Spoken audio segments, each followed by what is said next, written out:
আসসালামু আলাইকুম বন্ধুরা, সবাই কেমন আছেন? আশা করি সবাই ভালো আছেন। তো বন্ধুরা, আমি আপনাদেরকে আজকে দেখাবো যদি বিকাশ আপনাদের ভুল নাম্বারে টাকা চলে যায় তো টাকাটা আপনারা কীভাবে ব্যাক আনবেন। তো বন্ধুরা, আপনাদের যদি ভুলবশত কোনো নাম্বারে বিকাশে টাকা চলে যায় তো আপনারা সেই নাম্বারে কোনোভাবে ভুল করে কোনো সময় সেই নাম্বারে ফোন দিবেন না। তো আপনারা যদি সেই নাম্বারে ফোন দেন তাহলে ওই নাম্বারে যার ফোনে টাকাটা গেছে সেই লোকটা কিন্তু আপনাদের বিকাশ অ্যাকাউন্ট ক্রিয়েট করে খুলে টাকাটা নিয়ে নেবে। তো আপনারা কিভাবে ফোন না করেই টাকাটা ফিরিয়ে আনবেন সেই প্রসেসটাই আমি আপনাদেরকে এখন দেখাবো। তো টাকা ফিরিয়ে আনার জন্য আপনারা চলে যাবেন আপনাদের বিকাশ অ্যাপে। তো আমি আমার বিকাশ অ্যাপে চলে আসলাম।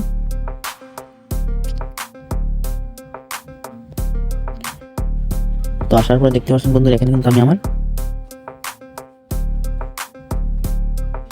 বিকাশ অ্যাপে চলে এসেছি। আসার পরে দেখতে পাচ্ছেন বন্ধুরা, এখানে কিন্তু আমি আমার ব্যালেন্স দেখাচ্ছি। আপনাদের ব্যালেন্স দেখতে পাচ্ছেন বন্ধুরা, এখানে কিন্তু আমার ব্যালেন্স আছে 50 টাকা। তো বন্ধুরা, এখানে কিন্তু আমার ব্যালেন্স আছে 50 টাকা। তো দেখতে পাচ্ছেন, তো এখানে কিন্তু আমি এখান থেকে একটা নাম্বারে সেন্ড মানি করব। তো আমি একটা নাম্বার সেন্ড মানি করে দিচ্ছি।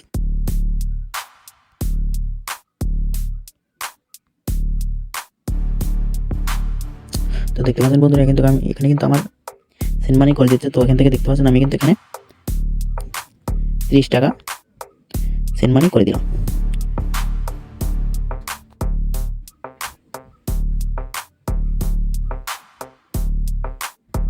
তো দেখতে পাচ্ছেন বন্ধুরা, এখানে কিন্তু আমার সেন্ড মানি হয়ে গেছে।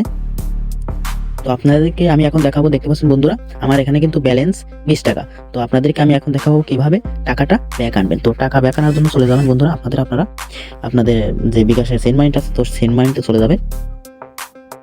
সেন্ড মানিতে যাওয়ার পরে দেখতে পাচ্ছেন এই যে আমি যে টাকাটা পাঠিয়েছি, তো এখানে এরকম চলে আসবে। তো আসার পরে আপনারা দেখতে পাচ্ছেন এই সাইডে লেখা আছে ক্যান্সেল। আপনাদের ফোনে ক্যান্সেল থাকতে পারে, বাতিলও থাকতে পারে। তো এখানে লেখা আছে বাতিল। তো সিম্পলি আপনারা বাতিলের উপরে ক্লিক করে দেবেন এবং এখান থেকে ইয়েস দিয়ে দিবেন।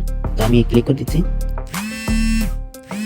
দেওয়ার পর দেখতে পাচ্ছেন বন্ধুরা, এখানে কিন্তু আমার ব্যালেন্স আবারও 50 টাকা হয়ে গেছে। তো বন্ধুরা, এটা আপনারা এখানে কিন্তু দেখতে পাচ্ছেন বন্ধুরা, আমার ব্যালেন্স 50 টাকা হয়ে গেছে। তো বন্ধুরা, এখানে কিন্তু আপনারা যে কোনো সিমে হলে হবে না। আপনার যে সিমে বিকাশটা করা আছে সেই সিমে যদি ভুলবশত টাকাটা চলে যায় কিন্তু আপনারা কিন্তু তখন টাকাটা ব্যাক আনতে পারবেন না। তো আপনারা দেখতে পাচ্ছেন এখানে যে আমার যে সিমে টাকাটা পাঠিয়েছে সেই সিমে কিন্তু আমার বিকাশ খোলা নাই, তার জন্য আমি কিন্তু টাকাটা ব্যাক আনতে পেরেছি। তো আপনাদের ব্যাপারে যদি বিকাশটা সেই সিমে খোলা থাকে, আপনারা যদি ভুলবশত টাকা পাঠিয়ে দেন, তো আপনারা কিন্তু সেখান থেকে টাকাটা ব্যাক আনতে পারবেন না।